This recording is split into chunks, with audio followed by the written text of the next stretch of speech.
ललिता जी जो है गुर्जर समाज से हैं, बासठा गोत्र से हैं। रानी की बहू भी कहलाती है और चचेरी बहन भी कहलाती है और सखी भी कहलाती है। बरसाना से तकरीबन 2 किलोमीटर दूरी पर उस आराम में आपको दिखाने वाले हैं। वहाँ हमें पता चला है कि ठाकुर जी के काफी वर्ष पुराने कहें तो द्वापर के समय के जो चिन्ह है वो हम आपको आज इस वीडियो में दिखाने चल रहा हूँ।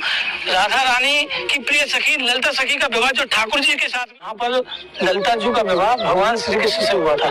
आप सोच रहे होंगे कि ललिता जी का विवाह श्री कृष्ण से हुआ था, कोई कहता है राधा रानी का विवाह रुक्मिणी जी का विवाह। जी हाँ, ऐसा प्रमाण में शास्त्र में भी लिखा हुआ है कि ललिता जी का विवाह यहाँ बाल रूप में भगवान श्री कृष्ण से हुआ था। इसका प्रमाण और इसके जो साक्षात जो सबूत है वो मैं आपको दिखाऊंगा। तो जैसा कि आप देख पा रहे होंगे, ये जो शिला है इसे हम फिसलनी शिला भी कहते हैं और मैं बिना समय गवाए आपको इसके दर्शन कराता हूँ। यहाँ की जो लीला है बड़ी ही सखीगिरी पर्वत। सखीगिरी पर्वत, सखीगिरी पर्वत इसे इसलिए कहा जाता है कि सभी जो अष्ट सखियां हैं राधा रानी की, आपने अष्ट सखियों के बारे में सुना होगा, ये सबसे महत्वपूर्ण अष्ट सखियां हैं राधा रानी की और उनमें सबसे प्रिय जो है ललिता जी है। राधा रानी भी मौजूद थी उस समय। राधा रानी के सामने ही ये विवाह हुआ है ललिता जी के साथ।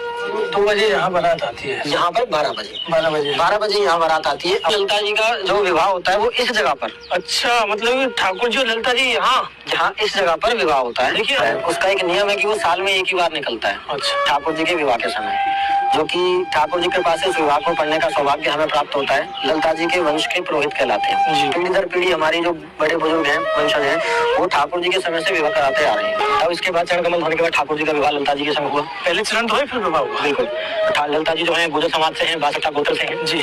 तब इसलिए इनको जो है इस गाँव में आज भी जब विवाह होता है तो पहला जो कन्यादान होता है वो गुर्जर समाज से बासठा गोत्र से किया जाता है। उसके बाद अन्य कोई भी कन्यादान कर सकता है। आइए आप हमारे। देखिए जिस स्थान पर आप खड़े हो इसका नाम है अटोर पर्वत और ये इसका प्रत्यक्ष प्रमाण हमें देखने को मिलता है। स्वयं ठाकुर जी के दर्शन होते हैं हमें ललिता जी के साथ, राधा रानी के साथ।